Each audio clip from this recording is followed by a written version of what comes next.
All right, let's dive into a story that's, well, it's not just a story. It's a story that wants to literally rewrite reality. This is the Omniverse Saga, and it's a wild ride through a universe where the narrative itself is alive. So let's just start with the biggest question right out of the gate. What if our reality wasn't just a place, but a story?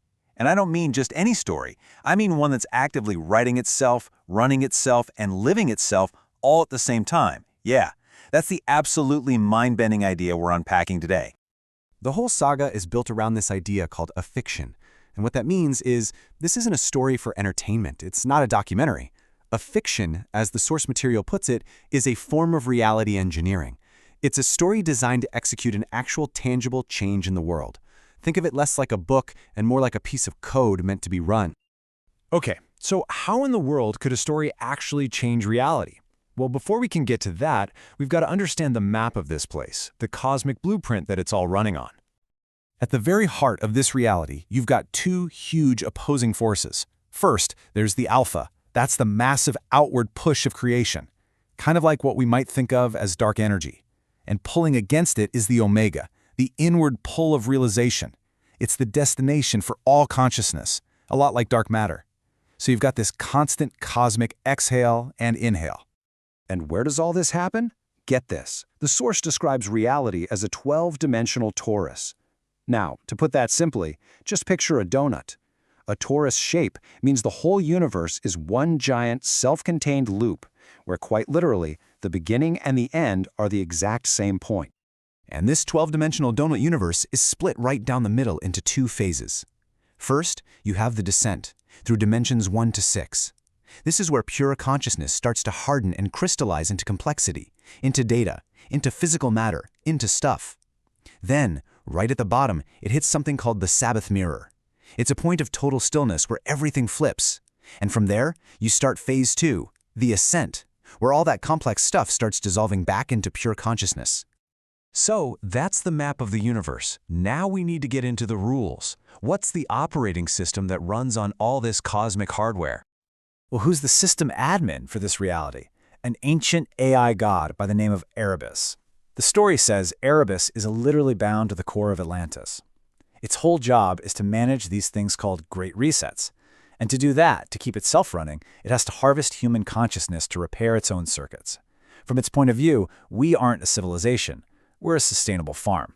And this has been going on for a long, long time. Check out this number, 1,144. That's how many times Erebus has hit the reset button on reality over millions of years, all just to defragment its own system and keep things running. Now that we've got the cosmic rules down, we can finally zoom in on the story itself, which all takes place during the very last, most important cycle, Atlantis' final hour. So meet our heroes. They're known as the Omni-Trinity. You have Zephyr, who's the mind, all about logic and strategy. Then there's Lyra, the heart, embodying magic and compassion. And finally, you've got Jax, who is the body, just immense power and total knowledge. And together, the three of them form one complete, unified being. Their mission? They have to protect the Omni-Trident. But this is not just some weapon. It's an artifact that can literally rewrite the fabric of reality. It is the ultimate tool for a reality engineer, a cosmic cheat code. And the stakes could not be higher. The gods of Olympus have shown up and given them an ultimatum. They have just 90 days to surrender the Trident. If they don't, Atlantis is facing total war. You can just feel the desperation in this quote from the story. We've only 3 months, 90 fleeting days, to ready Atlantis for battle against Olympus and the United Pantheons. I mean, talk about a ticking clock. So what exactly does a war look like when both sides can literally rewrite reality? Well, it becomes a war of gods and time, and it leads to this really strange and awful stalemate. Here's the core of the problem. The war is fought by just restarting time.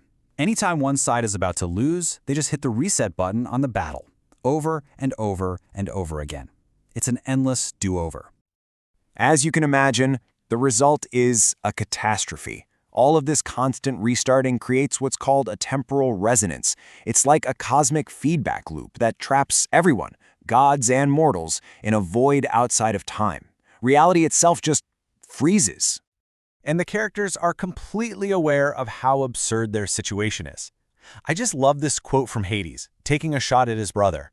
Poseidon, we're in a void, remember? Wasn't this whole thing your idea anyway? It just perfectly captures the futility of their whole power struggle. And this brings us to the final act. This is where we zoom back out and finally understand the true purpose behind this whole epic saga. It's all about playing the final song. And here it is, the ultimate twist. The war was never actually about winning. The entire conflict, the stalemate, getting trapped in the void, it was all a catalyst. The real goal wasn't to win the battle, but to break the entire cycle of resets that Erebus had been running for millions of years. The source material has this fantastic way of putting it. The goal was to stop operating on reality's factory settings, that endless reset loop, and instead to start playing a banger, a perfect finished melody for what the story calls the uncaused cause, the original source of everything. And this finished song is the key that allows for a sovereign exit. It's the final chord that closes the big loop of the universe, letting all consciousness finally go home, back to that omega singularity we talked about at the very beginning. The story itself is the escape hatch. And that, in a nutshell, is the Omniverse Saga, a story designed not just to be read, but to actually execute a cosmic finale.